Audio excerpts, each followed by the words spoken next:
Hi, I'm Ben from InterNACHI, that's the International Association of Certified Home Inspectors, and I'm going to tell you in this short video how to look for problems in your house. And this is if you are a homeowner, a home buyer, a home seller, or an investor.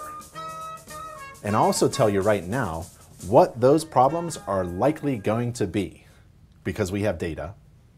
And because one problem is related to another, when you find a problem, you've actually found two or more. But first, let me teach you a few things about how to find problems in your house, and then we'll apply that knowledge to a recent home inspection that I performed in San Francisco. Sound like fun? Okay. Not every house has problems, but some do. And that's why every home should be inspected every year. And it takes about 4 hours for a certified home inspector to check a house. What problems should you look for? Well, let me tell you what problems you're likely going to find if you look for them, because we have data. Out of the 130 million homes in the United States, 14 million homes have signs of mice, rats, and cockroaches seen within the last 12 months. 1,700,000 homes have actual holes in the floors. 1.5 million homes have holes in the roof. You can imagine rain coming right through the roof and right through the floor. 10 million homes have water leaks coming from clogged drains, leaking pipes, or broken water heaters. Almost 7 million homes have some kind of roof leak, an active water leak coming from the roof system. 1.2 million homes have one toilet that is not flushing, and 700,000 homes with sewer drain lines that were clogged for more than 6 hours. 10 million homes have electrical problems with breakers tripping off within the last 3 months. And 3.4 million homes right now have defective heating systems. That's a lot of problems. Now, we have over 4 million homes with signs of mold growth seen inside the home within the past 12 months. Boy, that's mice, leaks, mold, oh my. Again, most homes don't have major defects, but some do. And people in the United States spend about 70% of their lives inside their home, and almost 20% inside a school or a commercial building. So these numbers suggest that the condition of a home or building is a primary factor in a person's overall health. So if your home has problems, your health may be suffering too. Scientific evidence demonstrates a solid relationship between housing and human health. Housing conditions are associated with a wide range of health issues, including injuries due to accidents, like falling through a hole in the floor, respiratory illnesses such as asthma, maybe from mold growth, lead poisoning, maybe from a roof leak, damaging the interior paint surfaces that may have lead content in them, and even cancer, maybe from radon gas. The condition of your home impacts your health. And we're not just talking about homes in obvious dilapidated or poor condition, like this major structural crack above this blue door. Let's consider how the age of a house relates to the likelihood of finding evidence of house problems and deficiencies. So, a newly built home in 2009, not too long ago, a newly built home in 2009 probably has several major deficiencies simply because the building codes and construction standards have improved since then. For example, let's say you purchased a home in San Francisco that was built in 2009. It's a brand new home, less than 10 years ago when this video was produced. In 2009, the requirement for ceiling insulation, that's insulation in the ceiling of the top floor of the house. So let's say it's a second floor bedroom, the drywall plaster is above your head, the ceiling in the attic space, that's the ceiling insulation, was a minimum of R30. And for framed wall insulation, it was R13. Well, that R30 also means a certain thickness of the insulation. So if it was fiberglass insulation, R30 is about 10 inches thick, for example. So those minimum R values were increased in 2018, from 2009, newly built home, to 2018, to R38 and R20, respectively. That's an increase of about 21%. 21% in the insulation requirements in San Francisco's climate zone. So homes built in San Francisco less than 10 years ago likely have some kind of deficiency in some systems simply because construction standards have changed. And when one system in a house, like the ceiling insulation, is deficient, other systems are affected. And that's because a house is a system of interdependent parts, where one part affects other parts of a home. So if you look for problems in a house and you find one, you've actually found two or more. In every house, there are mechanical parts, like a heating system, and there are physical parts, like ceiling insulation. The operation of one part affects other parts. And when they all work together, the house is comfortable, safe, efficient, and durable. If we can approach understanding a house as a system of interactive, interdependent parts, we can avoid creating health and safety issues, and we may be able to save home energy as well. For example, if you find that a house you're about to purchase has a defective furnace, and remember, there's millions of them, replacing the furnace is directly related to the thickness of the ceiling insulation. Replacing the furnace is related to the ceiling insulation. How can that be? Well, one system affects another system. Let's say you look into the attic because you're looking for problems in your house, and you notice that the ceiling insulation is a little thin. Adding insulation along with ceiling air leaks in a home reduces the heating and cooling costs in that house. It's like wearing a wool hat. You add insulation and you don't have to generate as much heat anymore because you've added insulation. That means you can purchase a smaller furnace and one that's more energy efficient.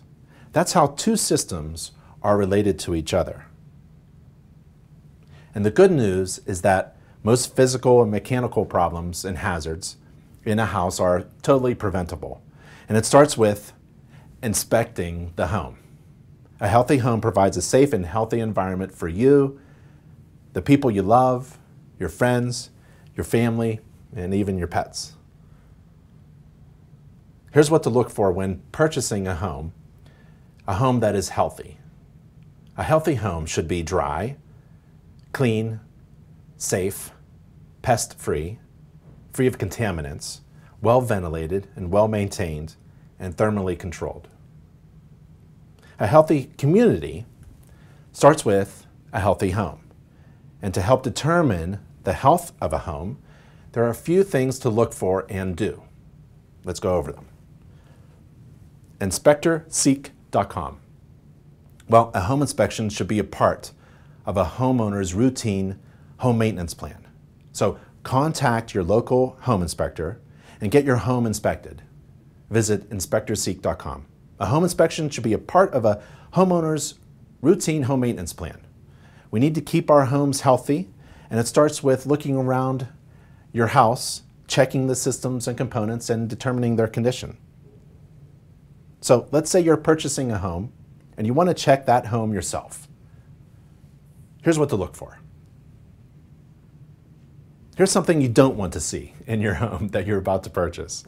Just threw that slide in there just to see if you're paying attention. Now, there are obvious things that you don't want to see, like a lot of holes in the walls. But there are a lot of not so obvious things you want to check for.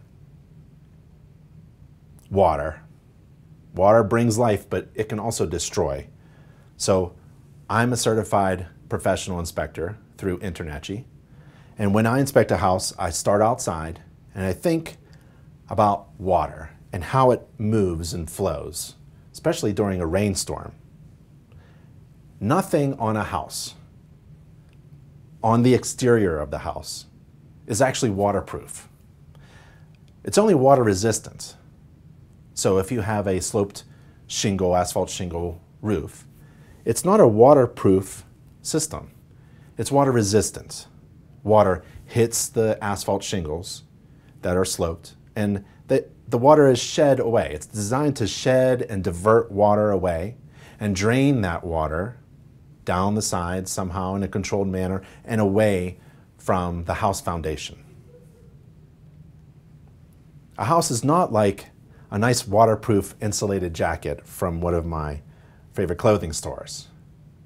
A house exterior is water resistant. It's not designed to be waterproof. So think about how rainwater, even if you're in a semi-arid climate like I am in Colorado, I live in Colorado, semi-arid where I am, so when we have a rainstorm, it's significant. So during a rainstorm is a good time, without any lightning, to look at how water hits the building and is controlled. It should hit the roof and be collected by gutters, controlled down to the ground with downspouts, where the downspouts are diverting that water away and splashing it away. And the ground should be sloped away on all sides of the house. Ideally, the first 10 feet from your house should drop about 6 inches. So it should be sloped away to get that water away from the house. There could also be swales, dips in the ground further away from your house, just to control water that comes around, some surface water that can be controlled around your house. Here's an illustration that InterNACHI provides to home inspectors to train them on how to look at a wall system and see if it's shedding or diverting water away. As you can tell, if you look up close, there are a lot of open spaces. And if those open spaces aren't designed properly with flashing in the right way, well, water can easily go in. But as you can see, it seems like it's all sloped away and flashed away in a series of layers that kicks that water away from the house. If you grab that illustration and turn it upside down and imagine rainwater to come down that side of the house, you can see all those open areas are prone to water penetration, right? So flip it backwards. This gives you an idea of how a wall could be installed properly to divert that water away. Water should be shed away and diverted away from a house exterior and a house foundation. But let's say it does come in to the house. Well, what do you look for? It's usually in the lower part of the house. If you have a crawl space or basement, that's where you go. If you're on a slab on grade, well, you go down to the baseboard or the floor and you look for water that comes through cracks, rot on the bottom of a wood post, look for water stains, peeling or flaking paint, mold on the wall behind some storage, wood rot on the baseboard, water stains, water puddles on the floor, water stains on stored items on the floor, rust on the bottom of a metal post, rust on the bottom of a metal jacket of an appliance. Those are some of the things you could look for. But not all signs of water on the inside of the house is coming from the outside. It could be a condensation problem, interior humidity level, or inadequate interior ventilation. There are many types of sources of interior water vapor and humidity, like cooking. Breathing introduces water vapor. Watering plants, washing your clothes, drying your clothes, showering, washing the dishes, etc. Now, check the water on the inside of the house at all the fixtures. So go to the bathroom or bathrooms and turn all the fixtures on. Hot and cold, look at the drain pipe, look at the water supply lines, the water valves. If you rub the bottom of a water valve with your dry hand, and if you see a water mark, that valve is dripping. Same thing with the pipe underneath. Turn on the tub and the shower, divert water up to the shower, hot and cold, and take a look around. Also, there are other safety devices in the bathroom, like the light fixture. The fan helps with ventilation and exhausting that humid air outside. And there's a GFCI receptacle. That's where you plug in things, that wall receptacle. And there should be a GFCI protection. If you don't know what that is, that's okay. Just hire a home inspector to check. Also, you could check the toilet when you flush the toilet, running water at all the fixtures. Use the side of your leg to move the toilet. It shouldn't move very much. Be gentle. If the toilet wobbles very easily with the side of your leg, that could be a problem with the wax seal or connection between the porcelain toilet and the drain pipe. There's a space in the wall there. And if it opens up because it's wobbly, you could have water draining where you don't want to.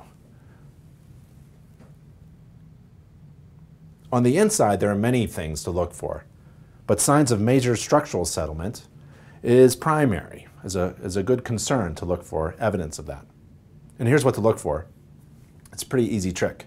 You go to an interior door and you look at how the square door, if it hasn't been trimmed or shaved, if it's still square, look how the square door meets the frame, the opening of the door frame. If it's tight on one end and open on the other, and the door is still square, that could be an indication of some kind of settlement.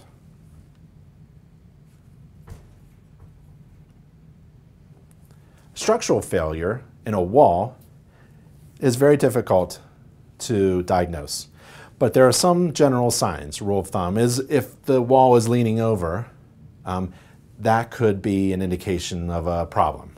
So imagine that the wall, standing plumb, which means straight up and down, has a center of gravity, and the wall starts to lean over. Well, if that center of gravity comes to the border line of the wall, the bottom of the wall, well, it's a bit unstable, right? And if that center line, plumb line, goes beyond the bottom of the wall, well, it's unstable.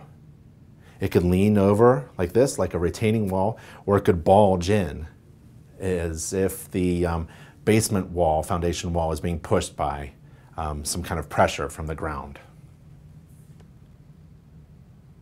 And there are many cracks that you could look for. Foundation walls, if there's a structural problem, sometimes they could be pushed in. Like a horizontal crack high in the wall could be maybe from a climate zone that has frozen ground in the wintertime, and that frost will heave and push on the foundation wall. Or maybe when the house was being newly built, they were backfilling in the dirt and pushed a little bit too hard on the foundation wall. Maybe there's some kind of settlement from below, and a concrete floor being pushed upwards will crack. A vertical crack could come from hydrostatic pressure, which is water pushing on the foundation wall from outside to inwards. And sometimes the shape and location of the crack and the direction of the crack could indicate what's going on. It's very difficult to diagnose a crack source of the crack. If it's open on the inside and closed on the outside, it could be an indication of a force from the outside pushing inwards, like moisture-saturated soil. Cracks could come from settlement, maybe some poor load-bearing capacity soil, where the soil actually just settles and the foundation cracks with it. And concrete tends to shrink when it dries and cures, and sometimes it cracks as well. Shrinkage cracks aren't typically a major structural problem, but they should be observed. Sometimes when you have a shrinkage crack or any kind of crack, there could be water penetration. And there are epoxies, structural epoxies, glue, that could be used to seal up that crack. The pick test. If you pick wood, you could tell if it's sound or decayed. So if you knock on it, it should sound like knocking on a front door. That has a really nice sound, or a common sound. But if it sounds a bit thuddy, boom, boom, it could be waterlogged or rotten or deteriorated in some way. Also, if you pick at it, let's say you get a screwdriver or a pick of some kind, a tool, and you pick at the wood. If you pick at it and the wood splinters along the grain and it cracks, it's probably sound. If it breaks across the grain in little chunks, it could be decayed. And let's just take a system like a hot water tank. A system has many parts to it. And if you don't know how to identify each part of the system, you may not be able to determine whether or not that system has a problem or not. So hiring a home inspector, again, who knows all the parts to a system might be a good idea. So if you look at this illustration and you're unsure about most of those things, it's probably a good idea to either get some knowledge or hire a certified home inspector. And he or she will take a look at every part of the system and make sure it's in good shape. There are also some things that a homeowner can check on their own that's related to safety, and they're called AFCIs and GFCIs.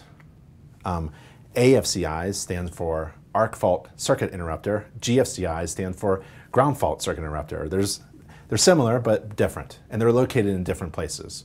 But they're designed to protect you from getting shocked at a wall receptacle. So water and electricity do not mix. So all of your kitchen counter wall receptacles, plugs, should be protected by a GFCI device, a device that turns off the electricity if it senses that you're getting shocked. There's that type of protection in the bathrooms, in the garage, on the outside, on your deck, and also there are a similar type of device, arc fault circuit interrupters, in your bedrooms and the interior rooms. And those could be checked by a home inspector. And to check your heating and cooling system, well, use normal operating controls, and that's your thermostat. Turn the heating system on, turn it off, turn the cooling system on, turn it off. Make sure it changes the temperature. Many home inspectors will measure the temperature difference, called a delta T. Check your thermostat. If it looks like this, an old thermostat, manual thermostat, no automatic features, consider replacing the thermostat. For $150, $250, you can get a high energy efficient, modern thermostat that helps you save energy, and within a year or so, you'll get that money back in the energy that you save by using a programmable thermostat. And you can install it yourself. You probably want to hire your heating system technician.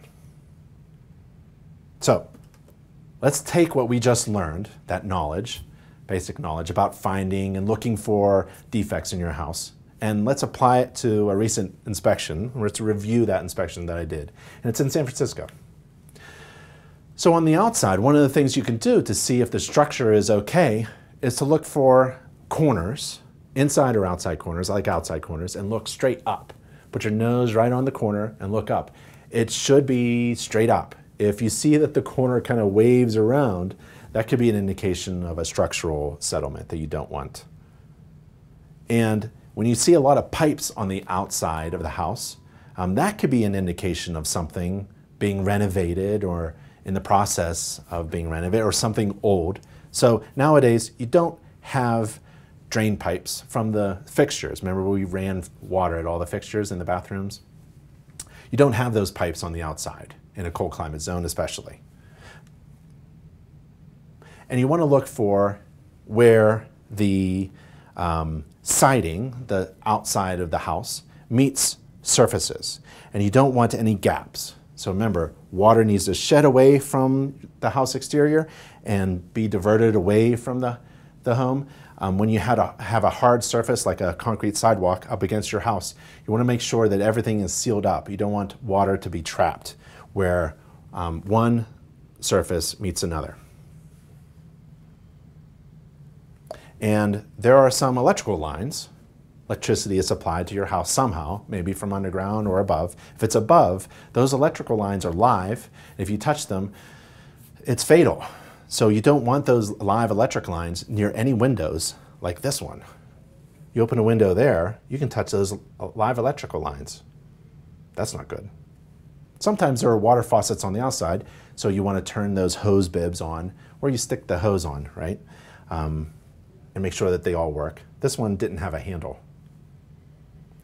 Railings at stairs are important. You want to grab that railing and pull on it.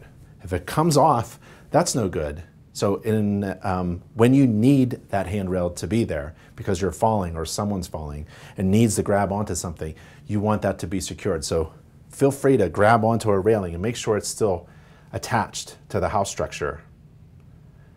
And don't worry too much about hairline cracks, except for if they are indicating maybe some settlement on a step, because you don't want, again, someone to trip and fall on stairs.